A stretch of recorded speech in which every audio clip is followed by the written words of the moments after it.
పాత తరం విలువలు, ఇక్కడంతా సీనియర్ నాయకులు అందరూ ఉన్నారు, వాళ్ళ అనుభవాలు, వాళ్ళ విలువలు, కొత్త తరం ఆలోచనలు, ఆస్పిరేషన్, వాళ్ళ అవసరాలు, వాళ్ళ ఆలోచనలు, ఈ రెండు కలిపి నా తెలుగు కుటుంబం పేరుతో 6 శాసనాల్ని ప్రతిపాదించాం.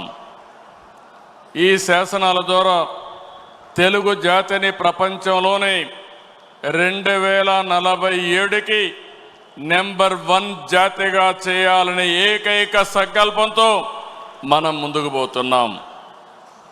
నాలెడ్జ్, టెక్నాలజీ, ఎంటర్‌ప్రెన్యూర్‌షిప్ కలిగిన యువత ప్రపంచంలో నా తెలుగు కుటుంబాన్ని నెంబర్ 1 చేస్తారు. ఇది నా విశ్వాసం. ఇది జీవితంలో గుర్తుపెట్టుకోండి. ఇది CBN కోట్ అని చెప్పి కూడా నేను మీ అందరికి విజ్ఞప్తి చేస్తున్నా.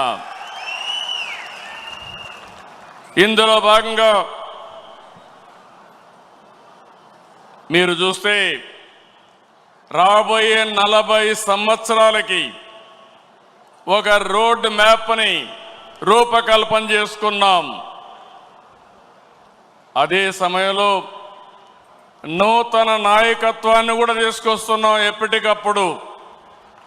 ఇంకో పక్క 6 శాసనాలు చేసుకుంటున్నాం. ఈ 3 కలిపి ముందుకు తీసుకుపోవాల్సిన బాధ్యత మనందరిది. ఎప్పుడు కూడా నాకు తెలుగు జాతి నెంబర్ 1. నా జీవితంలో తెలుగు జాతి కోసం మళ్ళీ అంటూ ఒక జన్మ ఉంటే తెలుగు గడ్డపైనే పుడతానని మరొక్కసారి మీ అందరికీ విజ్ఞప్తి చేస్తున్నా.